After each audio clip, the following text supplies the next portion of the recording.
welcome to the Sandbox. Of course, I'm your host, Clark Applegate. Today we have a distinguished panel of experts from around the province here to talk about some hot-button educational issues. Joining us today is renowned self-educated guru and author of Let Us Teach at the Mountaintop, Mr. Jessup McLeith. Welcome. Next we have Dr. Eleanor St. James, whose dissertation established her as a foremost expert on metacognition. It also led to her substantial contributions to Ontario's Growing Success document. Welcome. Lastly, we are joined by Douglas Hasbin, a professor of education at York University, who literally wrote the book on classroom management. A published author whose works include Where Did My Strap Go? And his more recent works, I'll Show You Differentiated Instruction. Today's topic is assessment in our provincial schools. Is metacognition really working? Professor Hasbin, you have the floor. All right. Thanks, Clark. Now, I've been teaching for 30 years now, and I've been using the same assessments since I started teaching. Assessment is meant simply to see what the kids know and what they don't know. I think we're overcomplicating everything with this whole new fad of metacognition. Throughout my 30 years of teaching, I've seen things come and go, and this is definitely one of the things that has to go. Assessment is meant for the teacher to produce a grade that reflects the competence of the student in the subject area. It's that simple. Very insightful comment, Professor. Let us now turn it over to Mr. Jessup McLeith. Yeah, like he said, like a fad, it fades. Okay, thank you for sharing, Mr. Jessup. Could you now share your perspective, Dr. St. James? I would love to.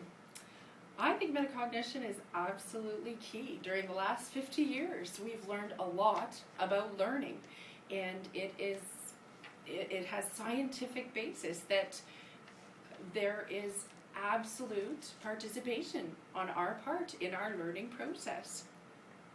If we harness this ability to learn about learning and become better learners, then our students in Ontario will inevitably end up with better ability to do their homework and higher test scores.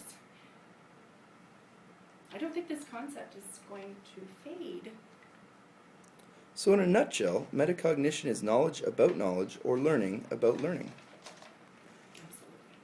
So explain to us why this is such an exciting application for our schools in Ontario.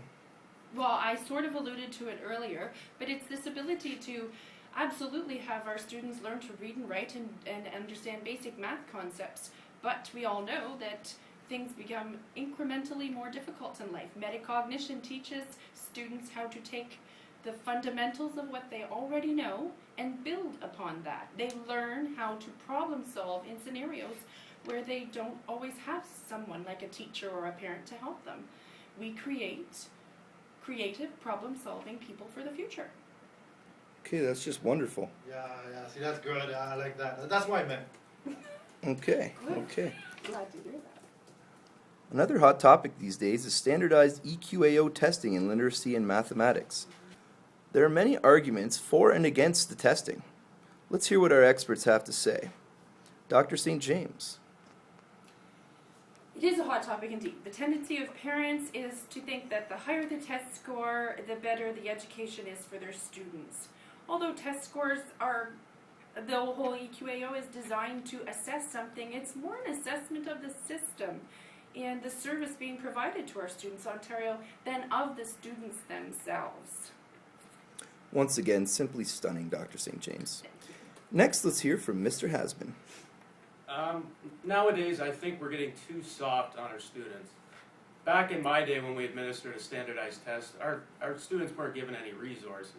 Nowadays, the teachers are teaching to the test. It seems like they're spending way too much class time preparing the students to take these tests.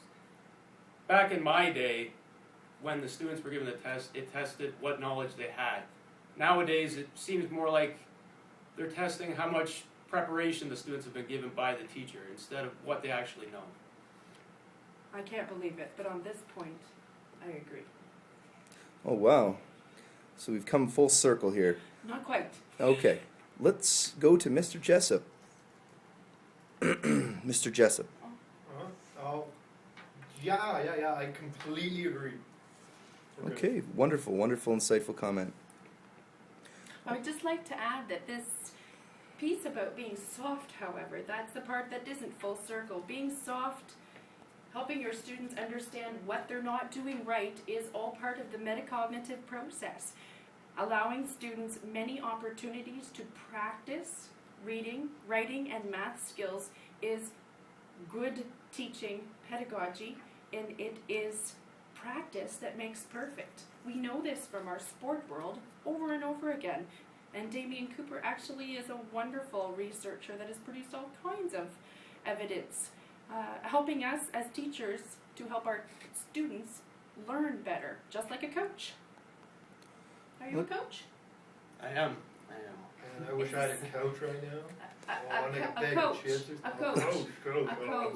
coach. Okay, let us jump to a short commercial break, and we'll be right back.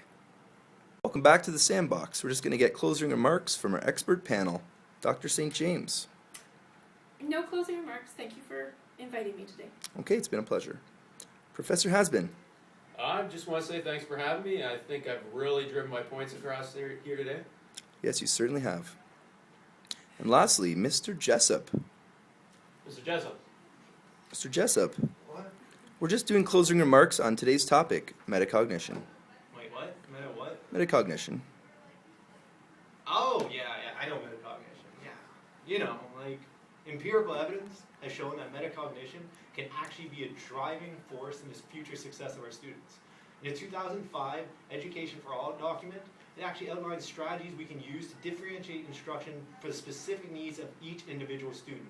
And even more recently, the Growing Success document, it actually has teachers modifying their curriculum and their expectations so that we're actually teaching for learning. Wow, very, very insightful. Whoa, what just happened? Okay, well, thank you very, very much. And hopefully we can have you guys back on soon. Take care.